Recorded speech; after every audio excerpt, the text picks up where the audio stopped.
Bom, gente, agora chegamos a esse momento do nosso programa em que Deus quer falar ao seu coração. Deus quer trazer uma mensagem a você de conforto, de paz, de força, de graça. Um momento que Deus quer mostrar para nós no Evangelho como ser cristãos de verdade. Porque ser cristão não é simplesmente ficar pedindo coisas a Deus, pedir que Ele nos cure, nos liberte, nos afaste do mal. Isso tudo é muito importante e devemos pedir porque Ele também nos ensinou a fazer isso e Ele mesmo realizou tantos milagres, tantas curas, libertações. Mas também existem outros ensinamentos que nos faz ser cristãos e que nos faz ser verdadeiros seguidores da mensagem que nos salva. Então hoje nós vamos falar do Evangelho de João, capítulo 8, versículos de 1 a 11, que fala da mulher adúltera. Você pode até conhecer este Evangelho, mas é importante que a gente possa cada dia mais aprofundar a nossa reflexão em cada trecho do Evangelho, para enriquecer ainda mais a nossa vida. Dirigiu-se Jesus para o Monte das Oliveiras. Ao romper da manhã, voltou ao templo e todo o povo veio a ele. Assentou-se e começou a ensinar. Os escribas e os fariseus trouxeram-lhe uma mulher que fora apanhada em adultério. Puseram-no no meio da multidão e disseram a Jesus: Mestre, agora mesmo esta mulher foi apanhada em adultério. Moisés mandou-nos na lei que apedrejássemos tais mulheres. Que dizes tu sobre isso? Perguntavam-lhe isso a fim de pô-lo à prova e poderem acusá-lo. Jesus, porém, se inclinou para a frente e escrevia com o dedo na terra. Como eles insistissem, ergueu-se e disse-lhes: Quem de vós estiver sem pecado, seja o primeiro a lhe atirar a pedra. Inclinando-se novamente, escrevia na terra. A essas palavras, sentindo-se acusados pela sua própria consciência, eles se foram retirando um por um, até o último, a começar pelos mais idosos. De sorte que Jesus ficou sozinho com a mulher diante dele. Então ele se ergueu e, vendo ali apenas a mulher, perguntou-lhe: Mulher, onde estão os que te acusavam? Ninguém te condenou? Respondeu ela: Ninguém, Senhor. E disse-lhe então Jesus: Nem eu te condeno. Vai e não tornes a pecar. Este trecho do Evangelho é um trecho muito importante para nós, cristãos, porque mostra o amor e a misericórdia de Jesus Cristo, que para nós é a misericórdia do próprio Deus. Então hoje, quando nós vemos Jesus se dirigindo ao Monte das Oliveiras, depois, quando amanhece, ele volta para o templo de novo para continuar ensinando. E aí, diante daquela grande multidão que está cercando Jesus, que para o povo israelita ele já é um mestre porque ele está ensinando, né? E os fariseus, os escribas, que são os doutores da lei, acabam querendo desafiar Jesus para saber se Jesus vai ou não obedecer à lei de Moisés. E então chegam até Jesus com uma mulher apanhada em adultério. E eles dizem: acabamos de pegar esta mulher em adultério, Senhor. A lei de Moisés diz que nós devemos apedrejá-la até a morte. E o Senhor o que diz? Essa pergunta, que eles fazem a Jesus é simplesmente para saber se Jesus é obediente à lei de Moisés, que para os judeus daquele momento era a lei suprema, tudo que Moisés tinha dito. Mas Jesus é o Deus da vida. Jesus é o Deus que não quer a morte de ninguém. Jesus não quer o mal. Jesus quer que todos se compreendam, que todos se amem e que todos reconheçam que também têm pecados. E é por isso que ele utiliza essa frase tão conhecida por nós. Ele que agacha ali e fica escrevendo, com o dedo na terra, aí eles ficam insistindo para que Jesus dê uma palavra. Então Jesus se levanta e diz a sua famosa frase: quem de vocês não tiver pecado, seja o primeiro a atirar-lhe uma pedra. E então, quando ouviram essas palavras, eles recuam, porque a própria consciência deles acusava-os também de pecado. Quantos daqueles que estavam acusando, querendo apedrejar, talvez até já tivessem saído também com esta mulher? Não se sabe. Mas o que se sabe é que ela tinha cometido de fato um pecado. Os 10 mandamentos, nós temos o 6º mandamento, que diz não pecar contra a castidade, que é uma versão que a igreja coloca para nós, e lá no Êxodo capítulo 20, nos versículos de 1 até 10, nós vemos ali os 10 mandamentos, e nós encontramos o 6º mandamento, não cometerás adultério. Temos o mandamento de não cometer adultério. Jesus não quer retirar o mandamento, como ele mesmo disse, Eu não vim para tirar nenhuma vírgula dos mandamentos. Realmente ele considera como pecado. O que Jesus não tolera é que as pessoas condenem umas às outras, que as pessoas apontem o dedo para o outro como se só o outro fosse pecador, como se ela mesma não fosse também uma pessoa que erra, que tem suas fraquezas, suas tentações. Hoje, então, quando Jesus diz essa frase, quem não tiver pecado atire a primeira pedra, começa a sair um por um para ir embora, começar dos mais velhos, que tinham lá mais conhecimento e que tinham também, quem sabe até mais pecados, foram também se retirando. Jesus, então, ficando sozinho com a mulher, diz: onde estão os que te acusavam? Ninguém te condenou? Ela diz: não, Senhor, ninguém. Então Jesus disse: não, eu também não te condeno. Vai e não tornes a pecar. Então Jesus sabia que era um pecado, mas ele diz: não torne a pecar. O pecado era porque ela foi apanhada em adultério. O casamento é indissolúvel.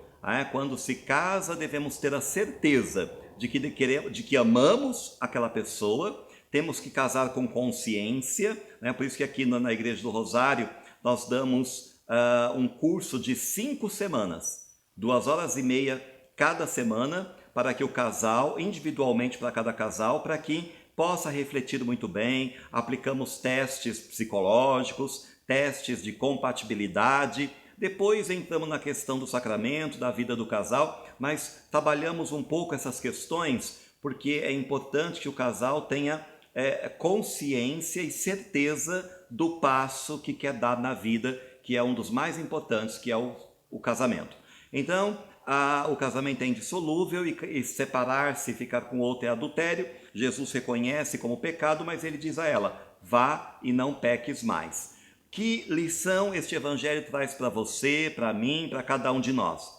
Veja bem, na igreja nós convivemos com pecadores.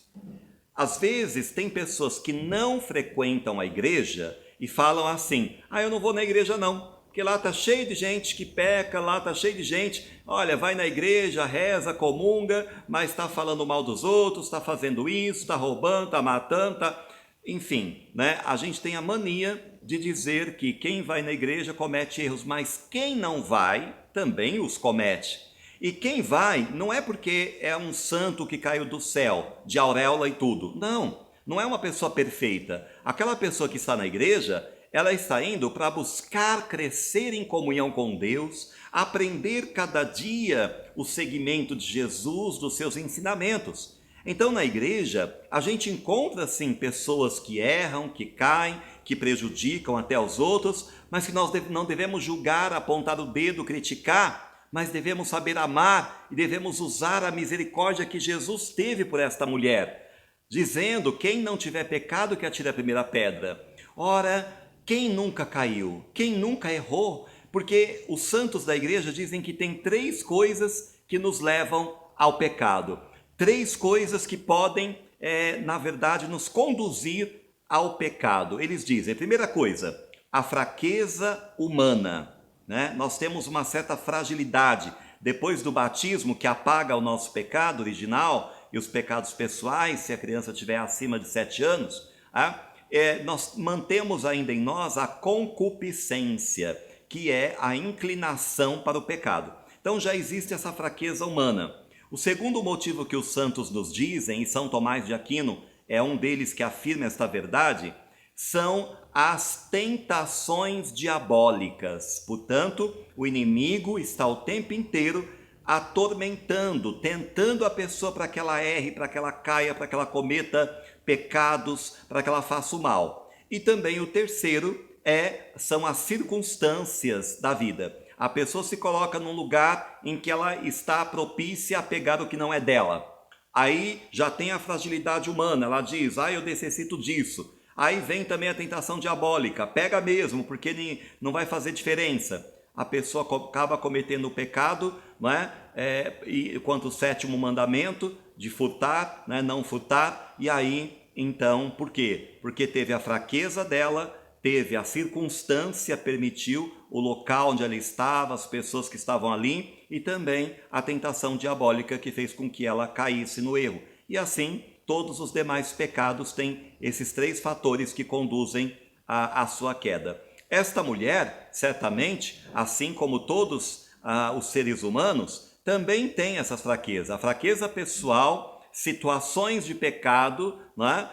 Por exemplo, essa mulher cometeu adultério. Qual foi a circunstância, né? Ela provavelmente não estava perto do marido, estava num lugar mais afastado, estava num lugar ermo, né? E havia ali então um homem que a tentou, que tentou seduzi-la, enfim, né? Algo aconteceu. E a fraqueza dela, não se sabe como ela estava vivendo o casamento, ela caiu. Então a fidelidade, se você está namorando, se você está noivo ou casado, lembre-se, seja fiel. Seja fiel, porque você só tem a ganhar. Um casal tem sempre que pensar um no outro. Porque, veja bem, quando a mulher pensa em fazer o homem feliz e ele se sente acolhido e amado e, portanto, ela está fazendo tudo para que ele se sinta bem, seja feliz, e ele, por sua vez, fazer tudo para a mulher se sentir à vontade, se sentir alegre, se sentir feliz, veja que os dois vão estar felizes. Porque eu não posso ser feliz do lado de uma pessoa infeliz. Porque a pessoa, quando está triste, quando ela está chateada, quando ela está desgostosa,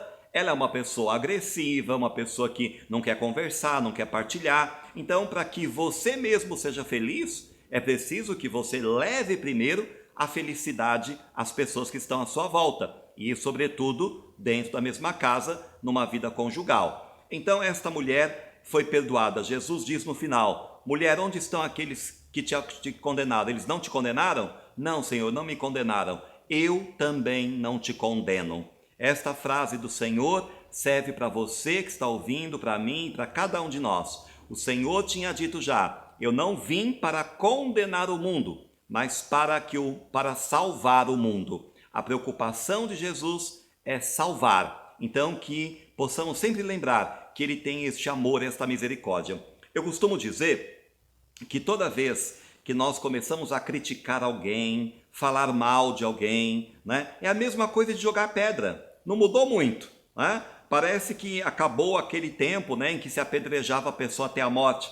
Mas mesmo hoje, né, nós apedrejamos com palavras, com agressões, apontando o dedo, falando, né? Ai, tal pessoa fez isso, olha que coisa horrorosa, né? Isso ainda são pedras. O que a gente tem que fazer é um exercício. Qual exercício, padre? É fazer uma lista dos seus defeitos, fazer uma lista das suas fraquezas, uma lista dos seus erros e olhar para ela e falar, Senhor, quantos erros também eu já cometi na minha vida, quantas fraquezas eu tenho, quanta dificuldade ainda eu tenho na minha vida para conseguir fazer as coisas certas. E aí quando você olha para aquela lista, você deve dizer a si mesmo, Senhor, assim como eu quero que as pessoas me amem, me aceitem como eu sou e não me critiquem, que a partir de hoje eu também pare de criticar o outro, de falar mal do outro e de apontar o dedo e de condenar o outro. Jesus não veio para condenar, ele veio para salvar. Então, que a pessoa pense diferente, haja diferente, se comporte diferente. Isso não é motivo para discriminação, não é motivo para rejeição da pessoa, mas é motivo de ter misericórdia, porque a pessoa cometeu um erro. E veja que muitas e muitas vezes nós também apedrejamos as pessoas com palavras, nós falamos mal, nós criticamos e às vezes a pessoa nem errou, foi alguém que contou uma fofoca, uma mentira, né? Então ainda tem esta questão também. A questão de realmente a pessoa ter cometido um erro, que também não podemos jogar pedra porque também somos pecadores, e também tem a outra questão de que muitas vezes ocorre injustiça. A pessoa não cometeu nenhum pecado e mesmo assim tem gente falando dela. Que hoje esta lição do Evangelho, essa lição da Palavra de Deus, nos traga mais cuidados ao falar, cuidado ao pensar do outro, cuidado com o que nós repetimos daquilo que ouvimos os outros dizerem, né? Então, meu irmão, minha irmã, que hoje escuta essa palavra do Evangelho, releia em casa João capítulo 8, versículo de 1 a 11. É um texto muito conhecido, já ouvimos diversas vezes na missa, mas cada dia ela nos enriquece mais. Esse texto nos enriquece muito mais porque é a palavra viva de Deus. A partir de hoje, lembre-se de olhar também para os seus defeitos e de como você deseja ser amado. A outra pessoa que peca, que erra, que cai, também é um ser humano que precisa ser amado, que precisa ser acolhido. Não precisa jogar mais pedra do que o mundo já joga. E se por acaso essa pessoa cometer algo que ultrapasse o pecado, além de ser pecado, se torne também crime civil, crime, né, para a sociedade, mesmo assim, nós deixamos que as autoridades constituídas julguem e executem a pena. Não somos nós, cristãos, que temos que ficar apontando os dedos, apontando o dedo para tal pessoa e condenando, né? A nossa missão é amar, é perdoar, é acolher e é ser de fato uma pessoa que sabe olhar o mundo como um beija-flor, ver as coisas boas que aquela pessoa, porque ela fez um ato errado, um ato mau, a gente pensa que ela não presta, não vale nada. Não, não é assim. Porque todo mundo tem coisa boa e coisa ruim. Todo mundo tem um momento de fraqueza, de queda, suas coisas erradas, mas também tem um coração que no fundo, tem amor a Deus, tem amor à vida e amor às pessoas. Então, Jesus hoje quer dizer para você que ele também não te condena e ele quer dizer que não condena a nenhum daqueles que vêm a ele. Portanto, nosso socorro vem de Jesus. Somos fracos e pecadores. Eu, você e todo mundo que nós conhecemos nesta vida e que vivem neste mundo. Mas nós temos um Senhor e Salvador disposto a perdoar e dizer também para nós: vai, mas a partir de agora não tornes a pecar. Errar acontece, mas manter-se no pecado, não. Temos que nos converter. Aquilo que realmente é pecado e que traz sofrimento para você mesmo e para outra pessoa são comportamentos, atitudes que devem ser eliminados para que você se torne cada vez mais semelhante ao Cristo Senhor, nosso Redentor, nosso Salvador, e o nosso modelo a ser copiado para que haja uma sociedade com mais amor e justiça, mais paz, aquilo que Paulo VI chamou a civilização do amor. Vamos então trabalhar juntos por esta civilização, para que o amor reine e o reinado social de Cristo seja estabelecido em todas as sociedades do mundo inteiro. Mas antes de chegar ao mundo inteiro, tem que começar no seu coração, no meu coração e no coração das pessoas que estão à nossa volta. Repasse essa mensagem, anuncie esta palavra para todas as pessoas que hoje sofrem com acusações, com dedos apontados, com injúrias, para que elas também recebam este conforto da palavra de Deus, de um Deus que não apedreja, mas acolhe e ama, e perdoa e pede que não se peque mais. Deus te abençoe. Vamos dar continuidade ao nosso programa agora com a nossa oração final lá na nossa capela. Vamos nos dirigir à capela do Santíssimo, nos ajoelhar e, diante de Deus, suplicar a bênção para a sua casa, para a sua família, para o seu trabalho, para tudo que você realiza. Deus te abençoe. Vamos continuar juntos aqui em oração nos momentos finais do nosso programa. Espere até a bênção final, no finalzinho do nosso programa.